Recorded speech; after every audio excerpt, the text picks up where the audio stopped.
નાની નાની જરૂરિયાતો માટે પાંગડા બની રહેતા ગામડાઓ, વારંવાર વીજ કાપ અને ઓછા વોલ્ટેજની વીજળી, ઉદ્યોગોમાં પણ ઉર્જાની અછત અને કાયમી કટોકટી.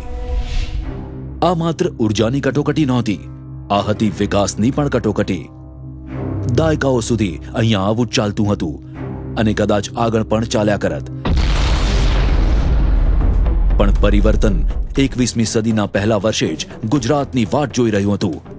નરેન્દ્ર મોદીએ ગુજરાતની આગેવાની લીધી અને કાપ અને કટોકટીને ગુજરાતના રસ્તેથી દૂર કરવાની પ્રતિજ્ઞા લીધી. આજે 2012નું ઝળહળતું ગુજરાત 2001ના ગુજરાતને દેખાડે છે કે અવિરત ઉર્જા કઈ રીતે રાજ્યના વિકાસની ઉર્જા બની શકે. એક દશક પહેલાની આ સપનાઓની શરૂઆત આજે બની છે હકીકત ગુજરાતની. આજે એક દશકની ઉર્જા ક્રાંતિ, એ જ શક્તિ, નવી શોધ. છેલ્લા 10 વર્ષોમાં રાજ્યના એનર્જી અને પેટ્રોકેમિકલ વિભાગનું યોગદાન રાજ્યના સર્વાંગી વિકાસમાં ઉડીને આંખે વળગે તેવું છે, જેને લીધે દરેક ગુજરાતી આ ક્રાંતિનો લાભાર્થી બન્યો છે. કૃષિ, સિંચાઈ, વાહન વ્યવહાર, બંદરો, આરોગ્ય, શિક્ષણ, ઉદ્યોગો, રોજગાર, આ તમામ ક્ષેત્રને સીધી, સલામત, વ્યાજબી અને ગુણવત્તાવાળી નિરંતર પ્રદૂષણ રહિત ઉર્જા પૂરી પાડવા માટે હવે સરકારે 3 રાજમાર્ગ કંડાર્યા: પેટ્રોલિયમ, પાવર અને વૈકલ્પિક ઉર્જા. ઈસવીસન 1958માં જ્યારે ગુજરાતમાંથી કુદરતી ગેસ અને ખનિજ તેલના વિપુલ ભંડારો મળી આવ્યા, ત્યારે ગુજરાતીઓને સ્વપ્ને ખ્યાલ નહીં હોય કે તેમનું રાજ્ય દેશનું પેટ્રો કેપિટલ બનશે. અને એ જ ગુજરાતને આજે અદાણી, એસ્સાર, હિન્દુસ્તાન પેટ્રોલિયમ જેવી પેટ્રોલિયમ ક્ષેત્રની અનેક નામાંકિત કંપનીઓએ પોતાનું કાર્યક્ષેત્ર બનાવ્યું છે. જીએસપીસીની સ્થાપના પછી તો ગુજરાત ઓઇલ અને ગેસ સંશોધન ક્ષેત્રે અને ઉત્પાદન ક્ષેત્રે દુનિયાના પ્રથમ હરોળના દેશની સમકક્ષ આવી ગયું. આજે જીએસપીસી ગેસ ભારતમાં 53 બ્લોક્સમાં હિસ્સો ધરાવે છે અને તેનો કાર્ય વિસ્તાર વધીને 2,67,141 ચોરસ કિલોમીટર થયો. 2001માં તેનું ગેસ વેચાણ 0.8 MMS CMD હતું, જે વધીને 2011માં 10 MMS CMD જેટલું પહોંચ્યું છે. માનનીય મુખ્યમંત્રી શ્રીના પદગ્રહણ થયા બાદ આ ક્ષેત્રે એટલો વધારો થયો છે કે ગુજરાતમાં ઓઇલનું ઉત્પાદન 75 બેરલ્સ પ્રતિ દિવસથી વધીને અંદાજે 2,335 બેરલ્સ પ્રતિ દિવસ થયું છે. મુખ્યમંત્રી શ્રી નરેન્દ્ર મોદીની દૂરદર્શી આગેવાની હેઠળ ગુજરાતે પોતાના હાઇડ્રોકાર્બન સંશોધનમાં કોઈ કસર ન રાખી. દહેજ અને હજીરા ખાતે લિક્વિડ નેચરલ ગેસના મથકો સ્થાપવાથી તથા નિકો દ્વારા દરિયાકાંઠેથી મોટા પાયે ગેસની ઉપલબ્ધિ થતા ગુજરાત 1,874 કિલોમીટરની ગેસ ગ્રીડ ધરાવતું દેશનું એકમાત્ર રાજ્ય બન્યું છે. પહેલા ગેસનો બાટલો લેવા માટે ફાંફા મારવા પડતા હતા.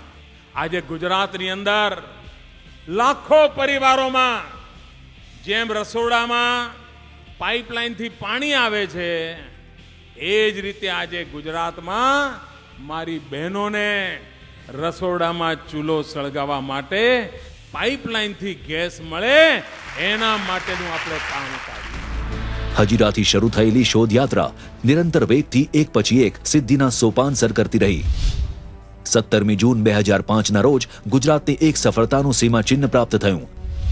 દેશના પૂર્વ કિનારે કૃષ્ણા ગોદાવરી બેસિનના કેજીઓ SN 2001-3 બ્લોકમાં ગુજરાતને પૃથ્વીના પેટાળમાં 5,000 મીટર ઊંડાઈએ ગેસનો વિપુલ ભંડાર મળી આવ્યો. मैंने जीएसपीसी के मित्रों को कहा था, अगर सफलता मिली तो यश आपका और विफलता मिले तो सारी गालियां खाने की जिम्मेवारी मेरी. और उस निर्णय के कारण वहां के इंजीनियर, टीम के सभी साथी, उन्होंने नसीब आजमाने में मेरी भागीदारी की. ये संपत्ति आज राष्ट्र के चरणों में समर्पित करते हुए 5 करोड़ गुजराती गौरव और आनंद का अनुभव कर रहे हैं. यह भारत माता के चरणों में आज हम समर्पित कर रहे हैं. ગુજરાતની આ ગેસ યાત્રા દેશની સરહદોની બહાર સુધી પહોંચી, જ્યારે ગુજરાત સરકારે ઓસ્ટ્રેલિયા, ઇજિપ્ત, યેમેન અને ઇન્ડોનેશિયા જેવા દેશોમાં પણ એક્સપ્લોરેશન બ્લોક્સ હસ્તગત કર્યા છે. આ દેશોમાં સમયાંતરે કામ પણ થયું છે અને પૂરતી મદદ પણ ફાળવવામાં આવી છે.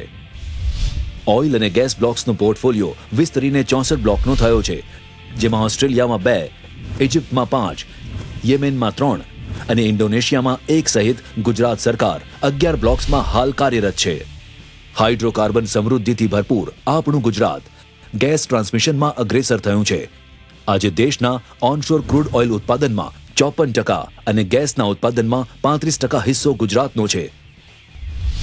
સિટી ગેસ ડિસ્ટ્રીબ્યુશન નેટવર્ક હાલમાં ગુજરાતના 2.78 લાખ કરતાં વધુ ઘરો સુધી પહોંચે છે. માની ન શકાય એવી વાત છે કે રાજ્યમાં 1970માં માત્ર એક જ મહાનગર પાઇપ વાટે ગેસ મેળવતું હતું. તે રાજ્ય આજે રાજ્યના 18 જિલ્લાઓમાં સીએનજી અને પીએનજી પૂરો પાડી રાષ્ટ્રવ્યાપી નેચરલ ગેસ ટ્રાન્સમિશન પાઇપલાઇનના માળખામાં અગ્રેસર છે. અને રાજ્યભરમાં 8,77,000 જેટલા ઘર વપરાશના ગ્રાહકો કુદરતી ગેસનો વપરાશ કરી રહ્યા છે. આ ઉપરાંત પાઇપલાઇન દ્વારા રસોઈ ગેસ વધુ સગવડ અને સલામત ભર્યો રહે તે માટે જીએસપીએલ, ગુજરાત ગેસ, જીએસપીસી, અદાણી જેવી કંપનીઓ પણ આ ક્ષેત્રમાં કાર્યરત છે. આજે છેક દૂરના અંતરિયાળ ગામો પણ આ ગેસની લાઈનો મેળવતા ઉર્જા ક્રાંતિના સથવારે થયા છે. આ વિશાળ પાયે થઈ રહેલા સંશોધનોને કારણે ગુજરાતનું ગેસ આધારિત અર્થતંત્ર બનવાનું સપનું હવે સાકાર થઈ રહ્યું છે. માત્ર ઘરો જ નહીં પણ ઉદ્યોગોને પણ ગેસ પૂરો પાડનારું ગુજરાત દેશનું એક અગ્રેસર રાજ્ય બન્યું છે. ઉદ્યોગોને ઈંધણ તરીકે ગેસ મળતો હોવાથી ઔદ્યોગિક પ્રદૂષણમાં ઘટાડો તથા કેન્દ્ર સરકારને સબસિડીમાં બચત પૂરી પાડે છે. પરિણામે ગુજરાતમાં 3,215 ઔદ્યોગિક અને 11,252 વાણિજ્ય હેતુના એકમો કુદરતી ગેસનો વપરાશ કરી રહ્યા છે. વાહનોમાં પણ સીએનજીનો વપરાશ અનેક ગણો વધ્યો છે. આજે ગુજરાતમાં દેશના સૌથી વધારે સીએનજી સ્ટેશન્સ કાર્યરત છે. રાજ્યના 20 શહેરમાં 252 સીએનજી સ્ટેશન્સમાં રોજના 2 લાખથી વધુ વાહનો સીએનજીનો ઉપયોગ કરી રહ્યા છે. આ ઉર્જા સમૃદ્ધિ, આ શોધખોળો જ્યાં સુધી સૌથી છેવાડાના ઘરમાં અને જિંદગીમાં ન પહોંચે ત્યાં સુધી અધૂરો હતો દરેક વિકાસ. જ્યારે રાજ્ય પોતે રોજગારીની સતત તકો ઊભી કરવા અને તે દ્વારા ગ્રામીણ અને પછાત વર્ગોને ગરીબીના વિષચક્રમાંથી બહાર લાવવા મથી રહ્યું હોય ત્યારે ઉર્જા શક્તિ જ દેશના આર્થિક વિકાસનું બળતણ બને છે. એટલે જ હવે સમય આવી ગયો હતો કે ગુજરાતનો આ ઝળહળતો વિકાસ ઉજાસ બનીને રાજ્યના ઘરે ઘરે પથરાય. કાર્યક્ષમ અને ઓછા ખર્ચાળ સાધનો મારફતે વીજળીનું ઉત્પાદન, વહન અને વિતરણ, નવીનીકરણ અને આધુનિકીકરણથી પ્રવર્તમાન સાધનો અને અસ્કયામતોનો મહત્તમ ઉપયોગ, સૌને પોસાય તેવી સ્વચ્છ, ગુણવત્તાયુક્ત અને સસ્તી વીજળી પૂરી પાડવા માટે ટેરિફ માળખાને સુયોજિત કરવું, વહીવટી માળખાનું પુનઃગઠન કરીને સેવાઓના વિતરણમાં સુધાર લાવવો. એનર્જી અને પેટ્રોકેમિકલ વિભાગ દ્વારા એક પછી એક સુધારા અને ફેરફારો આકાર લેતા ગયા અને આમ અસ્તિત્વમાં આવી મુખ્યમંત્રી શ્રીના વિચાર મંથનના પરિણામરૂપ क्रांतिकारी योजना ज्योतिग्राम योजना. हिंदुस्तान के बड़े बड़े शहरों में भी 24 घंटे बिजली उपलब्ध नहीं है, लेकिन गुजरात एक प्रदेश है जिसने एक नया इतिहास निर्माण करने का प्रयास किया है. न सिर्फ शहरों को लेकिन दूर सुदूर गांवों में भी, जंगलों में रहने वाले लोगों को भी 24 घंटे 3 फेज अनइंटरप्टेड पावर पहुंचाने के लिए इस ज्योतिग्राम योजना का जन्म हुआ. જે ગુજરાતના હજારો ગામડાઓને પોતાની પ્રકાશ યાત્રામાં જોડતી ગઈ. મુખ્યમંત્રી શ્રીના આ એક અભિગમને કારણે આજે ગુજરાત બન્યું દેશનું એકમાત્ર રાજ્ય જેના તમામ 18,000 ગામડાઓ સતત 3 ફેઝ વીજળીની સુવિધા મેળવી રહ્યા છે. અને આ બધું શક્ય બન્યું માત્ર 1,000 દિવસમાં. રૂપિયા 1,300 કરોડના ખર્ચે બનેલી જ્યોતિગ્રામ યોજનાએ દાયકાઓનો અંધકાર દિવસોમાં દૂર કર્યો. 18 રાજ્યોના પ્રતિનિધિઓ દ્વારા ગુજરાતની જ્યોતિગ્રામ યોજનાનો અભ્યાસ અને અમલ પણ કરવામાં આવ્યો. 1960 થી 2000 સુધીના 40 વર્ષોમાં પણ ન થયા હોય તેટલા કામો કરીને પ્રજા સુધી પહોંચાડ્યા. 40 વર્ષમાં રાજ્યમાં થતું હતું 7,950 મેગાવોટ વીજ ઉત્પાદન. માત્ર છેલ્લા 10 વર્ષમાં વીજ ઉત્પાદનમાં બીજા 7,650 મેગાવોટનો વધારો. આમ છેલ્લા દશકમાં વીજ ઉત્પાદનમાં 96% વધારો. 40 વર્ષમાં રાજ્યમાં બન્યા હતા માત્ર 642 સબસ્ટેશન્સ, જ્યારે માત્ર છેલ્લા 10 વર્ષમાં બન્યા નવા 525 વીજ સબસ્ટેશન્સ. 40 વર્ષમાં થયેલા 20,000 કુવાઓના વીજળીકરણની સામે સરકારે 10 વર્ષમાં અન્ય 60,000 કુવાઓનું વીજળીકરણ કર્યું. 40 વર્ષમાં ગુજરાતના ખેડૂતોને મળ્યા હતા 1.87 લાખ વીજ ટ્રાન્સફોર્મર્સ, જેની સામે આ 10 વર્ષમાં આપ્યા 4.80 લાખ ટ્રાન્સફોર્મર્સ. આજે ખેડૂતોને વીજ દરના અડધા કરતાં પણ વધારે રકમ માફ કરવામાં આવે છે. ખેડૂતોને વીજ બિલમાં રાહત આપવા માટે છેલ્લા 3 વર્ષમાં રૂપિયા 8,000 કરોડની સબસિડી આપવામાં આવી છે. ખેડૂતોને પણ ઉદ્યોગોની જેમ ભારે દબાણની લાઈનો મળી રહી છે. કિસાન હિત ઉર્જા સહાય એટલે કે ખુશી દ્વારા ખુશી યોજના હેઠળ ખેડૂતોને 95,570 જેટલા ટ્રાન્સફોર્મર પૂરા પાડવામાં આવ્યા છે. ખેડૂતોને પાછલા 40 વર્ષમાં આપવામાં આવ્યા હતા માત્ર 6.60 કૃષિ વીજ જોડાણો, જેની સામે આ 10 વર્ષમાં તેમને આપ્યા 3.50 લાખ નવા વીજ જોડાણો અને આવતા 1 વર્ષમાં અપાશે 1 લાખ નવા વીજ જોડાણો. ખેતીવાડીમાં એથી વિશેષ ફાયદા એ છે કે જે લોડિંગ થતું હતું, ગામડા જોડાયેલા હતા, જેની કારણે ગામડાની અંદર પાવર વપરાતો હતો, મોટર ઉપાડવામાં મોટી તકલીફ હતી. એ આજે જ્યોતિ ગામ અલગ થવાને કારણે ટીસીઓ બળતા નથી, જેને કારણે લોડિંગ નથી આવતું. હરેક ખેડૂતોને વ્યવસ્થિત રીતે પાણી 8 કલાક મળી રહેશે. ખેડૂતને સતત લાઇટ મળતી રહેશે 8 કલાક, એને કારણે આજે ખેડૂત સંતોષ છે આ સરકારથી. પહેલો ફાયદો તો એ થયો કે અમારી પાસે બધા સાધનો હતો. ટીવી હતું, ફ્રીજ હતું, ઘરઘંટી હતી, વોટર પંપ હતો, પણ 7 કલાક લાઇટ મળતી એ બધા બિનઉપયોગી થઈ જતો. જ્યારે આજે 24 કલાકની જે લાઇટ મળી એમાં સાધનોનો અમારી અનુકૂળતાએ અમે ઉપયોગ કરી શકીએ છીએ. લાઇટ ના હોય તો પાણી ના મળે, બહારથી કૂવામાંથી ખેંચીને લાવવું પડતું હતું.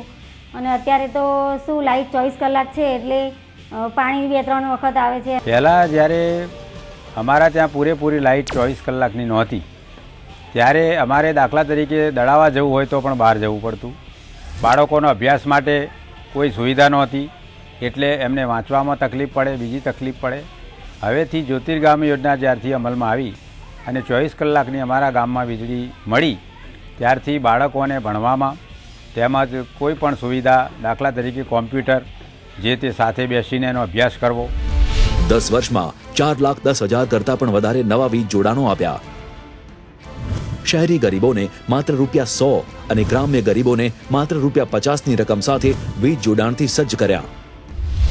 10 વર્ષમાં 4,10,000 કરતાં પણ વધારે ઝૂંપડાઓમાં નવા વીજ જોડાણો આપ્યા. આજે દેશના કુલ 31 પાવર સ્ટેશનોમાંથી 26 પાવર સ્ટેશનો 1 લાખ ગુજરાતમાં છે. 1960માં રાજ્યમાં માથાદીઠ વીજ વપરાશ હતો 48 યુનિટ. આજે રાજ્યમાં માથાદીઠ વીજ વપરાશ છે 1,491 યુનિટ, જે રાષ્ટ્રીય સરેરાશ કરતાં બમણો છે. પહેલાના 40 વર્ષમાં રાજ્યમાં વીજ ગ્રાહકો હતા 67 લાખ, જે આજે છે કુલ 1.18 કરોડ. ગુજરાત વિદ્યુત બોર્ડનું પુનઃગઠન પણ ગુજરાતના ઉર્જા વિકાસમાં સીમાચિહ્નરૂપ બન્યું. જીઈબીને 7 પેટા કંપનીમાં વિભાજિત કરીને આજે ડિસ્ટ્રીબ્યુશન અને ટ્રાન્સમિશન લોસ 37%થી ઘટાડીને 21% સુધી પહોંચાડ્યો છે. એક સમયે ₹2,500 કરોડની ખોટ કરી રહેલ જીઈબી આજે ₹250 કરોડનો ફાયદો કરે છે અને આજે ગુજરાત બન્યું છે દેશનું એકમાત્ર power surplus state. Thermal, hydro, gas, નેપ્થા, lignite અને પરમાણુ ઉર્જાના ઉત્પાદક આ પાવર સ્ટેશન્સ ગુજરાતની સ્વર્ણિમ આજ અને ભવ્ય આવતીકાલના સ્વાગતની તૈયારીઓ કરે છે. ભાઈઓ, ગયા 10 જ વર્ષમાં આ સરકારના કાર્યકાળમાં 10 જ વર્ષમાં વીજળીનું નેટવર્ક જે કર્યું છે, કેબલ નાખ્યા છે, વાયરિંગ કર્યું છે મુખ્ય વીજ વહન માટે, તમે આખા ગુજરાતની 5 વખત પરિક્રમા કરો ને અને જેટલા કિલોમીટર થાય એના કરતા વધારે કિલોમીટરના કેબલ આ 10 જ વર્ષમાં આખા ગુજરાતમાં પાથર્યા છે અને પાથરીને આપણે સેવા કરી. આ સાથે જ બિનપરંપરાગત ઉર્જા ક્ષેત્રે દેશમાં પહેલું ગુજરાત, સૌર નીતિ ઘડનારું દેશનું પ્રથમ રાજ્ય પણ ગુજરાત, એશિયાના સૌથી વિશાળ સોલાર પાર્કનું નિર્માણ કરનાર રાજ્ય ગુજરાત. આજે દેશમાં ઉત્પાદિત થતી અંદાજિત 900 મેગાવોટ સૌર ઉર્જામાંથી 600 મેગાવોટનું ઉત્પાદન 1 લાખ ગુજરાતમાં. એ જ રાજ્ય અને એના આકાશમાં તપતો એ જ સૂર્ય. પણ એક દ્રષ્ટિકોણે તેમાં જોયો અપાર ઉર્જાનો નવીન અભિગમ. આ સાથે જ જળશક્તિ અને ઉર્જા શક્તિનો અપૂર્વ સમન્વય થયો ગુજરાતની ધરતી પર. ઉર્જાના ઉત્પાદન કરનારા સંસાધનોની બચત એને ધ્યાનમાં રાખીને સોલાર એનર્જીનું ઉત્પાદન કર્યું છે. અને ભાઈઓ બહેનો, આ તમારા ઉત્તર ગુજરાતમાં રાધનપુર પાસે ઊભું કરેલું સોલાર પાર્ક એ માત્ર ગુજરાતનું સોલાર કેપિટલ બનવાનો છે એવું નહીં, આ ગુજરાતનો સોલાર પાર્ક આખી દુનિયાનું સોલાર કેપિટલ બનવાનો છે. દેશમાં પહેલીવાર ગુજરાતે ઊભો કર્યો canal based solar power project, જેનાથી વર્ષે 16 લાખ યુનિટ સ્વચ્છ ઉર્જાનું ઉત્પાદન થશે અને વર્ષે 1 કરોડ લીટર નહેરના પાણીનું બાષ્પીભવન પણ અટકશે. કલ્પના કરો, માત્ર 1 કિલોમીટરની નહેર પર જો આટલી વિરાટ સૌર ઉર્જા ઉત્પાદન અને પાણીની બચત થઈ શકતી હોય તો 19,000 કિલોમીટર લાંબા વિશાળ નહેર નેટવર્ક પર તો કેટલી વિરાટ સૌર ઉર્જા ઉત્પન્ન થશે. ગુજરાતમાં સૌર ઉર્જાને ઘર ઘરની ઉર્જા બનાવવા માટેના આયોજનો પણ શરૂ થઈ ચૂક્યા છે. રૂફટોપ સોલાર પાવર પ્રોજેક્ટ દ્વારા મકાનોની ખાલી તપતી છતો પર સૌર ઉર્જાના નવા રસ્તા ખોલ્યા. ગાંધીનગરની સરકારી ઇમારતોની વિશાળ છતો પરથી મોટા પાયે સૌર ઉર્જા ઉત્પાદનની શરૂઆત કરી અને આગળ જતા બધા ઘરો અને ઇમારતો પર પણ પ્રોજેક્ટ શરૂ કરાશે. 5 મેગાવોટ સૌર ઉર્જા ઉત્પાદન ક્ષમતા સાથે પાયલટ પ્રોજેક્ટ અમલમાં મુકાયો છે અને ગુજરાતનું જીપીસીબી બિલ્ડિંગ બન્યું દેશનું પહેલું એનર્જી નેગેટિવ બિલ્ડિંગ. સ્વચ્છ, કુદરતી, બિન પરંપરાગત ઉર્જા સાથે દેશનું સોલાર કેપિટલ બન્યું ગુજરાત. આ ઉપરાંત વાયુ ઉર્જા દ્વારા વિદ્યુત ઉત્પાદન ક્ષેત્રે પણ ગુજરાતે પ્રોજેક્ટ્સ અમલમાં મૂક્યા છે. વિશ્વની સાથે ગુજરાતમાં પણ પવન ઉર્જા ક્ષેત્રે રોકાણ અને ઉત્પાદન વધી રહ્યું છે. રાજ્યમાં પવન ઉર્જા ક્ષેત્રે ઉત્પાદન 165 મેગાવોટથી વધીને 1,646 મેગાવોટ થયું છે. આ સાથે બાયોગેસ, બાયોમાસ, ટાઇડલ એનર્જી જેવા પુનઃપ્રાપ્ય ઉર્જાના સ્ત્રોતોથી પણ ઉર્જાનું ઉત્પાદન વધારવાના પ્રયત્નો ચાલુ છે. ગ્લોબલ વોર્મિંગના સળગતા પ્રશ્ન વિશે આજે દુનિયાભરમાં ચર્ચાઓ તો થાય છે, પણ ગુજરાત એશિયાનું પ્રથમ અને દુનિયાનું બીજું રાજ્ય બન્યું છે જેણે અલાયદા ક્લાઇમેટ ચેન્જ ડિપાર્ટમેન્ટની રચના કરી છે. આજે સ્વચ્છ અને પ્રદૂષણ રહિત ઉર્જા ઉત્પાદન અને ઉપયોગમાં ગુજરાત અગ્રેસર રહ્યું છે. જીએસપીસી ગેસ દ્વારા રાજ્યમાં સીએનજી સ્ટેશન્સ પણ ચલાવવામાં આવી રહ્યા છે. આજે ગુજરાત 2 એલએનજી ટર્મિનલ ધરાવતું દેશનું એકમાત્ર રાજ્ય બન્યું છે. ઘરગથ્થુ વપરાશમાં, જાહેર અને ખાનગી વાહન વ્યવહારમાં અને ઔદ્યોગિક વપરાશમાં સીએનજી અને એલપીજીનું પ્રમાણ વધવાથી આપણે પણ પર્યાવરણના સંવર્ધનમાં સક્રિય ભાગીદાર બન્યા છીએ. ઝડપથી વિકસી રહેલા ગેસ અને ઓઇલ સેક્ટરમાં આગામી 2015 સુધીમાં 1 લાખથી વધુ તાલીમબદ્ધ અને નિપુણ વ્યાવસાયિકોની જરૂરિયાત ઊભી થશે. આ ક્ષેત્રમાં તાલીમબદ્ધ માનવ સંસાધન ઊભું કરવા માટે આપણી દીર્ઘદ્રષ્ટા સરકાર દ્વારા ગાંધીનગર નજીક પંડિત દીનદયાળ ઉપાધ્યાય પેટ્રોલિયમ યુનિવર્સિટીની સ્થાપના કરવામાં આવી છે. માત્ર અમુક જ વિસ્તારોમાં આપેલી છૂટી છવાઈ સહાય હોત તો આજે આ શક્ય ન હોત, પણ આજે ગુજરાતના વિકાસની ઉર્જા છે દરેક ક્ષેત્રના વિકાસની ઉર્જા. ભૂતકાળમાં જે વીજળી હતી એના કરતા અનેક ગીડી વીજળીનું ઉત્પાદન આજે ગુજરાતની ધરતી પર થયું છે. અને આપણે ત્યાં તો ઉર્જા માટે સૂર્ય દેવતા, ઉર્જાના શક્તિ પુરુષ તરીકે સૂર્યને દેવતા તરીકે સ્વીકારેલો છે. અને સૂર્યનો રથ 7 ઘોડા હંકારતા હોય છે. આ 7 ઘોડા સૂર્યના રથને હંકારતા હોય છે.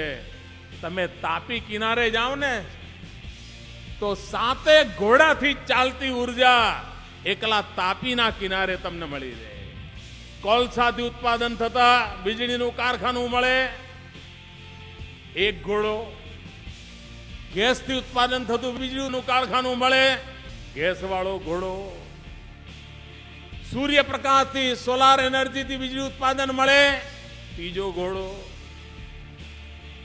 ન્યુક્લિયર એનર્જી, ગુજરાતની અંદર એક પાવર સ્ટેશન છે, ન્યુક્લિયર એનર્જી મળે 1 ઘોડો, પાણીથી ઉકાઈમાં વીજળી પેદા થાય હાઇડ્રો પ્રોજેક્ટ 1 ઘોડો, ભાઈઓ બહેનો biomass, wind energy, solar energy, 7 ઘોડા, 7 ઘોડા આ સૂર્યના રથને આજે ગુજરાતમાં ખેંચી રહ્યા છે.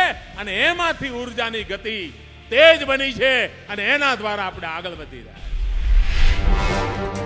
સારી અને સતત આરોગ્ય સેવાઓ, ઘરગથ્થુ ઇલેક્ટ્રોનિક સાધનોનો ગામડાઓમાં પણ ઉપયોગ, નાના કુટીર ઉદ્યોગો અને ગૃહ ઉદ્યોગોનો પણ વિકાસ. ટીવી ઇન્ટરનેટથી જોડાયેલા આ ગામડાઓ હવે પછાત નથી. ગુજરાતના વિકાસનો સાક્ષી સમગ્ર દેશ છે. ગુજરાતની વીજ કંપનીઓએ છેલ્લા 6 વર્ષમાં જીત્યા 40 એવોર્ડ્સ. આ રાજ્યમાં હવે ઉર્જા એટલે માત્ર રોશની અને ઈંધણ જ નથી. હવે અહીંયા ઉર્જા એટલે સુખ, સુવિધા અને સમૃદ્ધિ છે. હવે ગામડાઓમાં પણ ઇલેક્ટ્રિક ઘંટીનો અવાજ સંભળાય છે. હવે કટોકટી સમયે એક સગર્ભાની પણ આરોગ્ય કેન્દ્રોમાં સારવાર થાય છે. હવે દરિદ્રોની ઝૂંપડીમાં પણ રાત્રે રાત્રે કોઈ ભણે છે. કાલની કટોકટીનો જવાબ આજનું ગુજરાત છે, અને આજ કરતા પણ જળહળાટ આવતીકાલનું ગુજરાત છે. આ છે છેલ્લા એક દશકની ગુજરાતની ઉર્જા ક્રાંતિ. એ જ શક્તિ, નવી શોધ.